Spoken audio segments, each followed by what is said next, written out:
کیا نیک لوگ جنات کو بس میں کر سکتے ہیں؟ نہیں، نیک ہونا تو کوئی شرط نہیں ہے، بلکہ جتنا کو بدکار ہوگا اتنا بڑا جن دے ہاتھ چڑھے گا. جنہ کو پلید ہوئے گا نا، اڈا وڈا پلید جن دے ٹائے چڑھے گا. یہ آپ کو کس نے کہہ دیا نیک ہونا اس کے لیے ضروری؟ یہ اللہ سے ایک فن ہے. آپ ڈسکوری چینل کے اوپر ہانٹنگ پروگرام دیکھیں، کرسچنز میں کتنے بڑے بڑے پادری بیٹھے ہوئے ہیں، یورپ میں، امریکہ میں، وہ جا کے جنات نکالتے ہیں، آسیب کے سائے دور کرتے ہیں. یہ ایک باقاعدہ فن ہے، ہندوؤں میں بھی ہے اور بدھسٹ میں بھی ہے، کرسچنز میں بھی ہے، یہودیوں میں بھی ہے، مسلمانوں میں بھی ہے. جس میں مسٹسزم، تصوف تمام ادیان کے اندر موجود ہے. ان کرتبوں کو دین کا نام نہیں دینا چاہیے. ٹھیک ہے، آپ کرتب کرتے رہیں، اس سے کوئی فرق نہیں پڑتا. ایک بندہ ہوا میں اڑے نا، اس سے رفع الیدین کی حدیثیں بخاری مسلم کی ضعیف نہیں ہو جائیں گی. ہاں، اسے نہیں رکھو. ایون کوئی شخص چاند کے 2 ٹکڑے کر دے، اس سے قرآن میں جو ایاک نعبد و ایاک نستعین نا، اس سے یا علی مدد ثابت نہیں ہوگا. یہ اپنی جگہ رہے گا. ہاں، یہ ذہن میں رکھیے گا.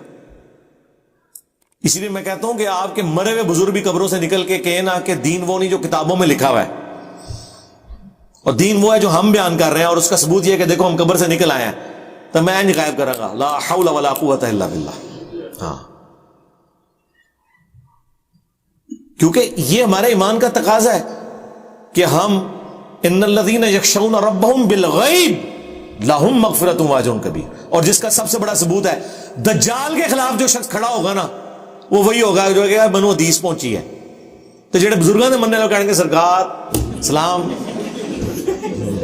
تسی مردہ زندہ کرتا ہے، وہ تسی تے عبد القادر جیلانی دی یاد تازہ کرتی ہے. سرکار تسی ساڈے بزرگ ہو، تسی بھی سلسلہ قادریہ تو ہو.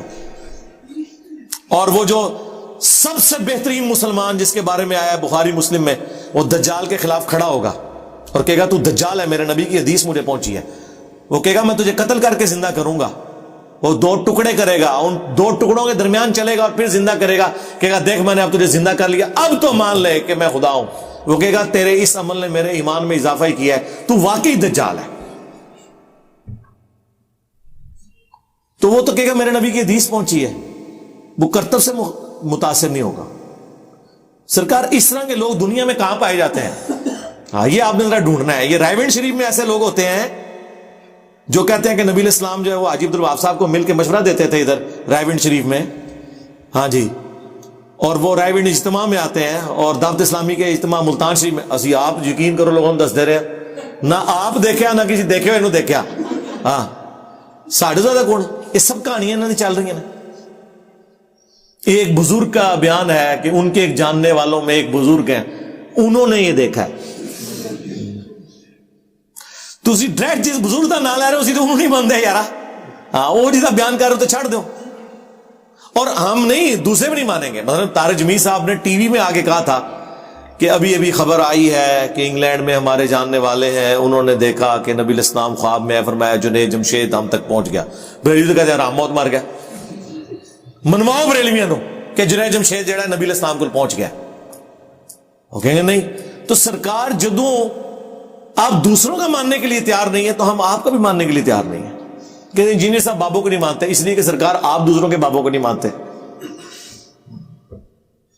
تو ہم آپ کے بابوں کو کیوں مانے؟ 99 قتل تے تسی بھی کیتے نا. ہاں، میں ایک ہی فالتو کر کے بدنام ہویا نا. یعنی بریلویوں نے اپنے سوا ساروں کو گمراہ نہیں ڈکلیئر کیا ہوا. کیا رحمت اللہ علیہ کہتے ہیں باقیوں کو؟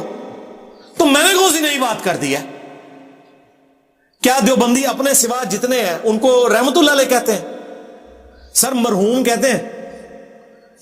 مفتی صاحب سے معذرت کے ساتھ، ان کے استاد، ہمارے بھی استاد غلام سعود سعیدی صاحب نے پوری شرح صحیح مسلم میں اتنا ماڈریٹ ہونے کے باوجود جرت نہیں ہوئی ہے کہ وہ کسی غیر بریلوی عالم کے ساتھ مولانا لکھ دیں. شیخ اشرف علی تھانوی مولانا نہیں لکھا، اور رحمت اللہ علیہ بھی نہیں لکھا. نہیں، اتنی ٹالرنس ہے ہی نہیں ہے. ہمیں نا ہم چھوڑے، ہم تو کسی کو نہیں مانتے نا. ہاں، ہم تو کسی کو بھی نہیں کہتے. یہ نہیں کہ میں ان کو لعنت اللہ علیہ کہتا ہوں، نہیں، میں کہتا ہوں اللہ کے سپرد. جو آپ کہتے ہیں نا بزرگوں کے بارے میں خاموشی اختیار کریں، ہم خاموشی اختیار کرتے ہیں. اور یہ کہیں آپ کو تھمب نیل پہ بھی رے ہیڑ ڈلی ہوئی نظر آئے نا، آپ نے بدگمانی ہونا وہ رحلت کی ہوتی ہے, رحمت اللہ علیہ نہیں لکھا ہوتا, ٹھیک ہے جی. اے جنات والا جڑا نا, یہ کیا وہ غیب جان لیتے ہیں؟ غیب نہیں جانتے جی سرکار, غیب تو قرآن میں لکھا ہوا ہے, سورہ جن کے اندر غیب نہیں جانتے. البتہ جو ماضی میں واقعہ ہوا ہوا ہے نا وہ ہمزات کے ذریعے وہ کر سکتے ہیں, آپ کو خبر دے سکتے ہیں جو ماضی میں یا اس وقت ریئل ٹائم دنیا میں کہیں واقعہ کوئی ہو رہا ہے. وہ تو گورا بھی آپ کو بتا دے گا کہ فلاں جگہ اس وقت لائیو میچ ہے, نے سکور بنائے نے. یہ نہیں کوئی بتا سکتا کہ آندہ کیا ہوگا.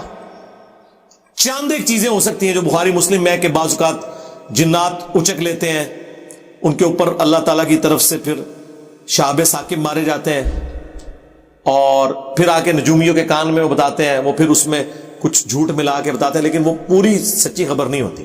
یہ ذہن میں رکھیے گا, غیب کوئی جان نہیں سکتا سوائے پیغمبر کے, اور وہ بھی وحی کے ساتھ. ہاں, وَمَا كَانَ اللَّهُ لِيُطْلِعَكُمْ عَلَى الْغَيْبِ, یہ اللہ کی شان ہی نہیں ہے کہ تمہیں غیب پر اطلاع دے. وَلَكِنَّ اللَّهَ يَجْتَبِي مِن رُّسُلِهِ مَن يَشَاءُ, بلکہ اپنے رسولوں میں سے اللہ تعالیٰ جسے چاہتا ہے اسے غیب کی خبر دیتا ہے. تمہارا کام صرف اللہ اور رسولوں پر ایمان لانا ہے. غیب غیر نبی کے لیے نہیں ہے, بلکہ نبی ہوتا ہی وہ ہے جسے غیبی خبریں آتی ہیں. اعلیٰ حضرت نے ترجمہ ٹھیک کیا ہوا ہے, غیب کی خبریں بتانے والا. بالکل, غیب کی خبریں خود نہیں بتانے والا, اللہ کے بتانے سے بتانے والا.